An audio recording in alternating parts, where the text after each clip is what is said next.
사무엘상 4장은 이스라엘의 통렬한 패배를 다루고 있는 장입니다.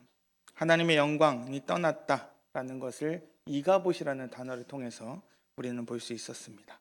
어두워진 이스라엘의 상황을 적나라하게 보여주는 장이 바로 사무엘상 4장입니다.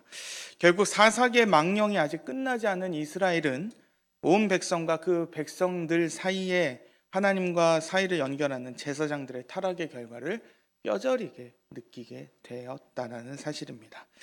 하나님의 백성들에게 있어서 이 사무엘상 4장의 사건은 정말로 큰 사건입니다. 이때까지의 이스라엘의 역사 가운데 패배가 아예 없었던 것은 아니었지만 많은 사람들이 이렇게 죽었던 패배가 흔치 않았으며 하나님이 그의 임재를 상징했던 그 법궤가 이방인의 손에 빼앗기게 되는 아주 큰 결과를 보았다는 것입니다. 이스라엘 역사의 암흑이 더 짙어졌다라고 볼 수 있겠습니다. 이제 이스라엘이란 민족이 하나님과 연결되어 있는데 그 이스라엘의 민족의 현재가 너무나도 어두워진 상황입니다. 고아로 태어난 비느하스의 아들이었던 이가봇의 상황같이 하나님과 이스라엘이 분리가 돼서 이스라엘이 마치 고아와 같이 된 상황, 하나님의 영광이 떠나서 하나님의 영광이 어디 있는지 그들이 탄식하며 외치게 되는 그러한 상황이 사무엘상 4장에 드러났던 이스라엘의 상황입니다. 그런 이스라엘의 상황과 다르게 큰 승리를 거뒀던 블레셋은 당연히 축제의 상황이었겠죠. 그들은 승전물로 법궤를 들고 가서 그들의 수호신이라 할 수 있는 다곤의 신상 앞에 그대로 갖다 놓습니다. 전에도 제가 이제 이런 성경 개관이나 이런 성경의 이야기를 할 때 한번 말씀을 드린 적이 있습니다. 고대 근동, 우리 메소포타미아에 있는 이 가나안 지방에 있던 나라와 민족들 간의 전쟁은 단순한 인간들 사이의 전쟁이 아닙니다. 이 일은 전적으로 그 나라와 그 민족의 신들과의 전쟁도 연결되어 있습니다. 이스라엘을 둘러싸고 있었던 그 당시의 민족들은 각자 자기들이 주로 섬기는 신들이 많이 있었습니다. 대표적으로 가나안은 바알과 아스다롯, 그 다음에 블레셋은 아까 말씀드렸던 다곤, 암몬은 몰록 아니면 몰렉이라고 했던 신을 섬겼고 모압은 그모스와 같은 이름을 가졌던 우상들을 섬겼습니다. 그러니까 그런 전쟁에서 블레셋의 승리는 곧 다곤의 승리입니다. 이스라엘 역사에서 아까의 그 사무엘상 4장의 이야기는 결론적으로는 다곤이란 신과 블레셋의 다곤이란 신과 이스라엘의 하나님이 전쟁을 벌여서 그대로 그 전쟁의 결과가 인간과의 전쟁에서도 그대로 드러난다라고 이야기하고 있다는 겁니다. 그래서 블레셋이 승리를 거뒀다. 이것은 블레셋이 다곤이 이스라엘의 하나님보다 뛰어난 신이고 위대한 신이고 전쟁에서 이긴 승리자다라는 것을 보여줍니다. 그래서 오늘 이 블레셋 사람들은 블레셋의 큰 5대 도시가 있는데 그 중에 하나였던 아스돗의 그 다곤 신전에다가 이스라엘의 하나님의 법궤를 끌고 왔던 것입니다. 그들은 전쟁의 승리를 기뻐하면서 법궤를 다곤 신상 앞에 두었습니다. 그러나 그 다음에 벌어진 사건을 우리는 알고 있습니다. 승리의 밤이 지나고 나서 그 다음 날에 블레셋 사람들이 신전을 열었을 때 그들은 놀랄 수밖에 없었습니다. 그들의 아스돗의 다곤 신전 안에 마치 다곤 신이 이스라엘 하나님에게 예배를 드리듯이 절을 하듯이 얼굴이 땅에 닿은 모습으로 있었다라는 사실입니다. 그래서 사람들은 다시 다곤 신상을 다시 원래의 자리로 세워 놓았습니다. 그런데 그 다음 날에는 더 처참한 모습이 보여집니다. 다곤 신상이 또 법궤의 앞에 엎드려져 있는데 이제는 그 머리와 그 두 손이 절단나버린 상황입니다. 이전의 모습은 마치 그냥 항복하는 모습으로 넘어졌다라면 그냥 그대로 보여지겠는데 이제는 능력이라고 할 수 있는 손도 잘려있고 머리도 댕강 잘려있는 상황에서 완전히 파괴된 모습, 전쟁에서 진 장군이나 왕의 모습처럼 다곤 신상이 이스라엘 백성들 앞에 떨어지게 되어 있습니다. 성경이 이렇게 파괴된 우상들의 이야기를 쉽게 보여주고 있습니다. 예레미야서 50장 2절은 이러한 하나님의 승리를 우상들의 파괴를 통해서 선언하고 있습니다. 너희는 나라들 가운데서 전파하라, 공포하라, 깃발을 세우라, 숨김이 없이 공포하여 이르라. 바벨론이 함락되고 벨이 수치를 당하며 무로닥이 부스러지며 그 신상들은 수치를 당하며 우상들은 부스러진다 하라. 손이 잘린 다곤의 백성들에게 이제 하나님의 손이 그들에게 임하기 시작합니다. 근데 오늘의 하나님의 손은 그러한 백성들에게 인자하게 역사하시는 손이 아니라 바로 하나님의 백성들이 아닌 하나님의 백성들의 대적을 향한 진노의 손길이었습니다. 출애굽기 9장 3절이 이러한 이야기가 먼저 있었음을 보여줍니다. 여호와의 손이 들에 있는 내 가축 곧 말과 나귀와 낙타와 소와 양에게 더하니 심한 돌림병이 있을 것이며. 이 사건이 어떠한 사건인지 아시죠? 이게 출애굽에 나타났던 사건입니다. 하나님이 자신의 능력을 이 모든 세계에서 자신의 이름을 드러냈던 사건 중에 하나인데요.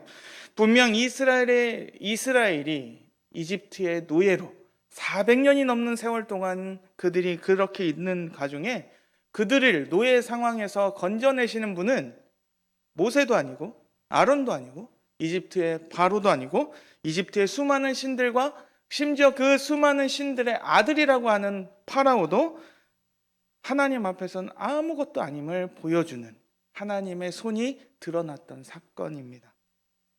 그 예가 바로 출애굽의 10가지 재앙이었고 그 재앙 앞에서 우리는 하나님의 능력을 경험할 수밖에 없습니다. 하나님은 그 이름 앞에서 찬양하지 않고 믿음으로 반응하지 않았던 백성들을 향해서 하나님의 심판의 손으로 하나님이 그렇게 역사하셨다라는 것입니다. 그렇게 이집트에서 하나님의 손으로 행하신 그 사건이 오늘 이 본문의 블레셋의 큰 성읍 아스돗에게 그대로 이루어집니다. 독한 종기의 재앙이 그들에게 임했다라고 얘기합니다.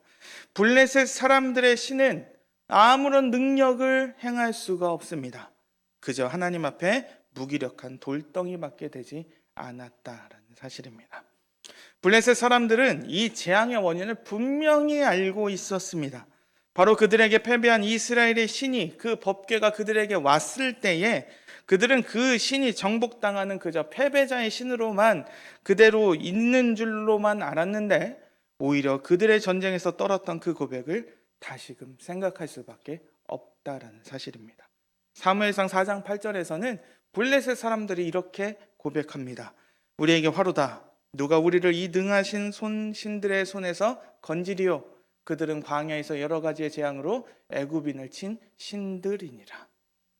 이 하나님이 이제 아스돗에 왔는데 이 하나님의 아스돗의 그 법궤가 우리가 승리해서 다곤신 앞에 갖다 놨는데 다곤 신상은 부러졌고 이 아스돗에 하나님의 심판이 임하기 시작했다는 것입니다. 그런데 문제는 무엇일까요? 그들은 이 문제의 원인을 알았습니다. 하나님의 법궤가 여기에 왔기 때문이다. 그런데 그들은 그 해결에 대해서는 여전히 무감각했다라는 사실입니다. 그들은 원인을 알았습니다. 그런데 하나님의 진노가 그들에게 임했다는 것을 알았는데 그들은 해답을 전혀 생각하지 않았다는 사실입니다. 그들은 그저 일부의 면피용으로 이 하나님의 궤를 아스돗에서 또 다른 블레셋의 큰 성읍이었던 가드로 옮기기로 결정합니다. 똑같은 일이 그 큰 성이었던 가드에서도 벌어집니다. 거기에서도 하나님의 손에 큰 환란이 모든 백성들, 작은 자와 큰 자들 모두에게 독한 종기가 발생했다는 것입니다. 이제 가드에서 벌어진 이 사건으로도 그들은 또 해결할 수 없으니까 이 법궤가 이제 다시 또 다른 곳으로 옮겨지게 됩니다. 마치 폭탄 돌리듯이 또 다른 성읍 에그론으로 이 법궤가 움직이게 되었다는 사실입니다. 이제 이 궤를 받아야 했던 에그론 사람들이 이제 부르짖기 시작합니다. 그들은 이제 이스라엘의 백성이 하나님의 궤가 에그론을 와서 이제 사람들 다 죽이게 생겼다 하며 고통을 호소합니다. 그래서 이제 더 이상은 이런 식으로는 문제를 해결할 수 없다는 것을 그들은 알고 블레셋의 모든 방백들이 모여서 이제서야 이 문제를 근원적으로 해결해 보려고 합니다. 결국 이 전쟁의 끝은 이스라엘의 함성으로 시작했으나 이스라엘이 패배했고 블레셋의 승리로 끝나는 것이 아니라 결국 블레셋 사람들의 고통의 부르짖음으로 이 전쟁이 끝이 나게 되었다는 사실입니다. 결국 이스라엘은 졌지만 하나님은 승리하셨습니다. 이스라엘은 패배해서 결국 아무런 빛이 없는 암흑과 같은 상황, 하나님의 영광이 떠난 그러한 상황이었음에도 불구하고 하나님은 이스라엘과는 달리 진정한 생사화복의 주인으로서 하나님을 알지 못하고 하나님을 그저 허무한 돌덩이 앞에 모셔다 놓는 괴의 주인으로 여기는 백성들에게 하나님은 전심으로 자신의 진노를 보여주기 시작하신 것입니다. 하나님은 그렇게 하나님의 자리에서 누구에게나 보실 수 있게 역사하시는 분입니다. 하나님은 절대로 하나님의 자리를 누구에게 넘겨주지 않으시는 분입니다. 우리가 하나님을 예배하고 이 성경을 통해서 지금도 역사하고 계시는 하나님은 절대로 쉬지도 않으시는 분이시고 졸지도 않으시는 분이시고 그 영광을 위해서 끝까지 하나님의 자리에서 말씀하시고 역사하시는 영원한 승리의 주인이시라는 겁니다. 그리고 그 자신의 백성들에게 복을 주시는 분이시라는 것을 우리는 믿고 나아간다는 것입니다. 이사야서 48장 11절은 이렇게 선언합니다. 나는 나를 위하여 일을 이룰 것이며 어찌 내 이름을 욕되게 하리요 내 영광을 다른 자에게 주지 아니하리라. 그리고 하나님은 자신의 백성들에게 이렇게 선언하고 있습니다. 이사야서 41장 8절에서 10절인데요. 교독하겠습니다. 제가 먼저 읽겠습니다. 그러나 나의 종 너 이스라엘아, 내가 택한 야곱아, 나의 벗 아브라함의 자손아, 내가 땅끝에서부터 너를 붙들며 땅 모퉁이에서부터 너를 부르고 내게 이르기를 너는 나의 종이라. 내가 너를 택하고 싫어하여 버리지 아니하였다 하였노라. 다 같이 읽겠습니다. 두려워하지 말라. 내가 너와 함께함이라. 놀라지 말라. 나는 내 하나님이 되리라. 내가 너를 굳세게 하리라. 참으로 너를 도와주리라. 참으로 나의 의로운 오른손으로 너를 붙들리라. 아멘. 그리고 하나님은 이렇게 승리를 선언하십니다. 이사야서 63장 1절입니다. 에돔에서 오는 이 누구며 붉은 옷을 입고 보스라에서 오는 이 누구냐. 그의 화려한 의복 큰 능력으로 걷는 이가 누구냐. 그는 나이니 공의를 말하는 이요 구원하는 능력을 가진 이니라. 아멘. 그리고 또한 성경은 그런 하나님을 향한 믿음을 가진 자들로서 우리를 이렇게 선언하고 있습니다. 요한일서 5장 4절입니다. 무릇 하나님께로부터 난 자마다 세상을 이기느니라. 세상을 이기는 승리는 이것이니 우리의 믿음이니라. 아멘.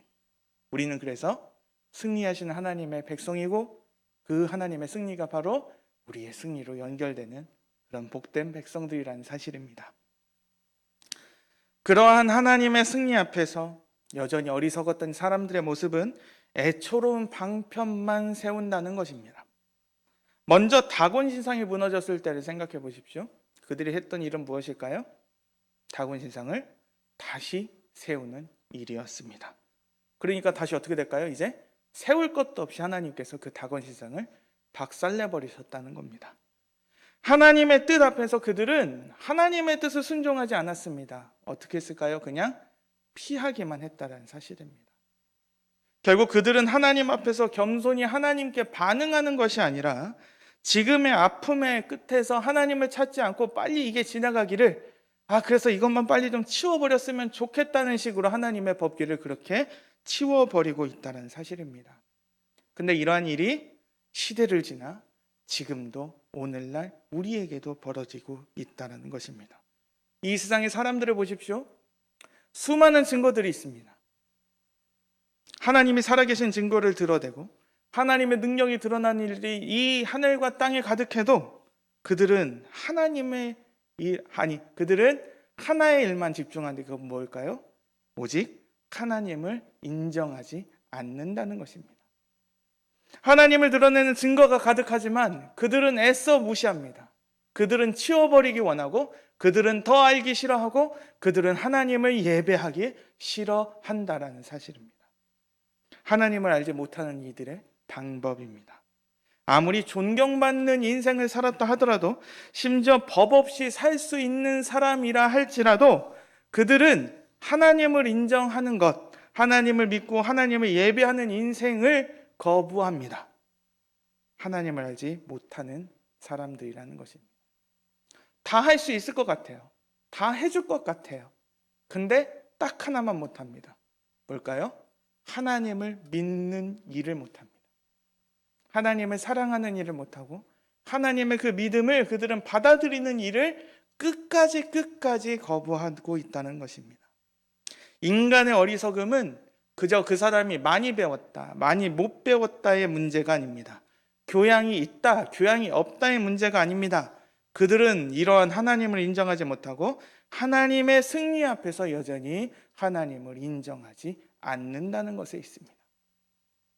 그러한 어리석음이 가득한 현실은 이전의 블레셋 백성들, 그리고 오늘 한국의 수많은 사람들이 경험하고 있다는 사실입니다. 세상은 이러한 하나님을 거부합니다. 그 거부하는 방식도 다양합니다. 무시합니다. 아니면 피해보기도 합니다. 아니면 대놓고 적대를 합니다. 그게 어딨냐라고 우리한테 대대로 손가락질을 하죠. 비아냥거리면서 어리석다라고 얘기합니다. 그것을 어떻게 믿을 수 있냐라고 얘기합니다. 그리고 그 하나님의 자리에 다곤 신상을 세우는 것처럼 그 하나님의 자리에 지식과 성공과 건강과 이 세상의 승리와 돈과 명예, 이 세상에서 자기가 원하는 것, 그게 자식일 수도 있고 나의 성공일 수도 있고 내가 어떠한 바라는 그 모든 것을 하나님 자리에 갖다 놓는 것이죠. 그리고 그것이 다인 것처럼 사랑하면서 하나님 대신에 이것만이 다인 것처럼 원하며 사랑하며 경배하며 살아가고 있다는 사실입니다.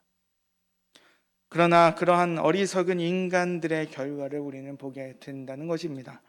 그것은 지금이 다인 것 같고 눈에 보이지 않는 하나님을 없는 것처럼 보이고 하나님을 믿는 것은 어리석고 그저 나의 평안을 위해서 그 모든 신앙을 축소하지만 아닙니다. 세상은 틀렸습니다. 하나님은 끝내 승리하시는 분이시고 그러한 일 가운데서도 하나님은 묵묵히 자신의 일을 해가고 계시는 분이시며 지금 여기에 모인 모든 주님의 귀한 백성들에게 영원한 기쁨을 주시는 승리를 주시는 분이 바로 우리의 하나님이라는 것을 우리는 잊지 말아야 할 것입니다. 이제 우리는 명절의 기쁨을 누리게 될 것입니다. 그런데 어떤 분들에게는 그 자리가 더 이상 기쁨의 자리가 아닐 수도 있습니다. 우리가 가지고 있는 믿음 때문에 어떤 분들은 이러한 명절이 전쟁과도 같은 시간을 보낼 수도 있습니다. 우리는 많은 친지와 많은 사람들과의 만남 속에서 속 편하게만 지낼 수 없는 영적인 싸움을 해야 할 수도 있습니다. 1년에 2번 만나서 절을 하느냐 못하느냐, 네가 하나님을 믿는데 너는 왜 그렇게 사냐, 나는 이렇게 살아간다, 수많은 자랑과 수많은 이야기들이 오고 갈 것입니다.